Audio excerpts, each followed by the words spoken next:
Então, a história, continuando então a história de Eliseu, já gravei um único vídeo, foi o vídeo passado, sobre este personagem bíblico. Eu estou gravando, estou construindo uma playlist neste canal sobre todos os personagens da Bíblia de A a Z. Eu já gravei todos os personagens que se iniciam com a letra A, B, C, D, I.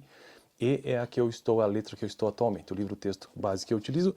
Este aqui, todos os personagens da Bíblia de A a Z. Apenas uma playlist introdutória para ter uma noção sobre o personagem.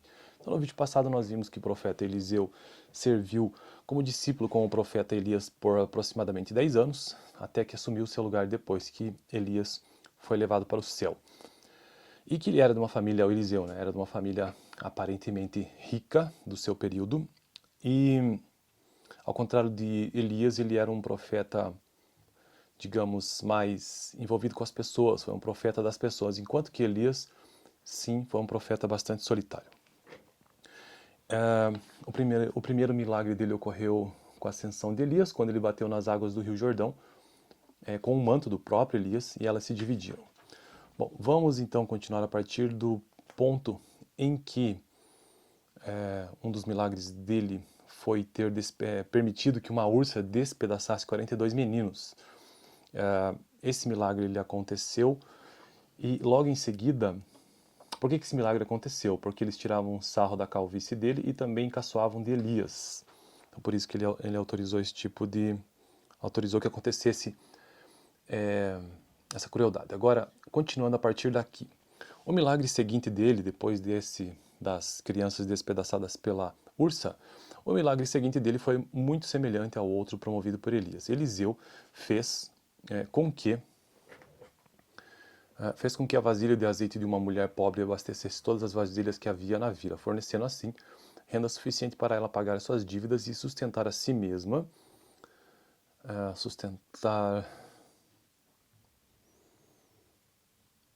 e aos dois filhos. Isso está no segundo livro de Reis, capítulo 4. Em outra ocasião, ele prometeu a uma rica sunamita estéril que ela teria um filho, e ela teve. Depois, quando o filho da sunamita morreu de insolação, Eliseu o ressuscitou da mesma forma que seu mestre fizera anos antes com o filho da viúva de Sarepta, que está no primeiro livro dos Reis, capítulo 17, verso 18 em diante. Em outra ocasião, quando os alimentos de um grupo de pastores famintos foi acidentalmente envenenado, ele purificou a água. Ele purificou a comida jogando um pouco de farinha nela. No entanto, o principal foco do ministério de Eliseu não eram os milagres compassivos, mas a denúncia dos reis. Ele substituiu Elias com uma voz de confronto ao rei Acabe. Então, o profeta Elias que era anterior ao profeta Eliseu, são muitas as histórias de confronto entre ele e o rei Acabe. Então, aparentemente Eliseu tenha seguido nessa direção. Vamos descobrir agora. Ele substituiu Elias com uma voz de confronto ao rei Acabe, denunciando-o por sua idolatria. Deus incumbiu Elias de 3 coisas: chamar Eliseu para ser profeta, são 3 coisas, então, objetivos que Elias tinha.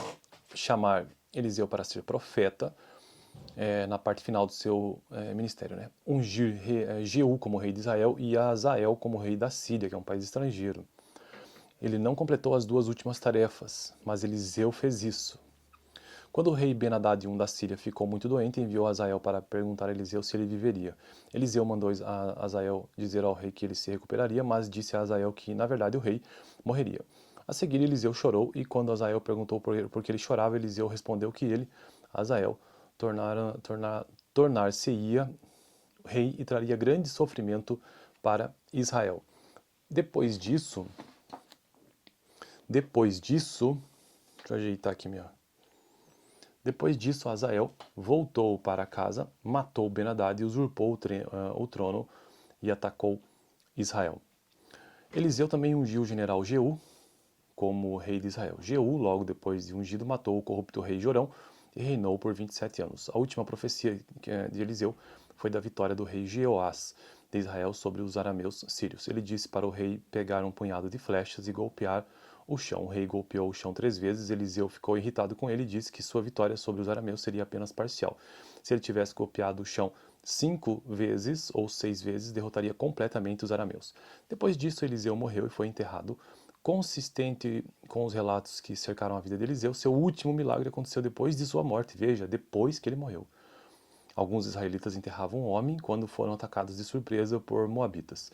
Por isso, pegaram o corpo daquele homem e jogaram no túmulo de Eliseu. Quando o corpo tocou os ossos de Eliseu, o homem reviveu na mesma hora e se levantou. Segundo Reis, capítulo 13, verso 21, o registro. O legado de Eliseu foi um redirecionamento da história e da cristalização da crença profética de que os profetas eram chamados para apresentar um modelo para o destino das nações ao proclamar a vontade de Deus sobre a vontade de qualquer rei. Interessante, né? Uma breve história, então, sobre o profeta Eliseu. No próximo vídeo, então, Eliú, o próximo personagem da semana. No vídeo anterior eu tratei sobre Eliseu ainda, mas o vídeo parte 1, e este aqui foi o vídeo parte 2. Valeu!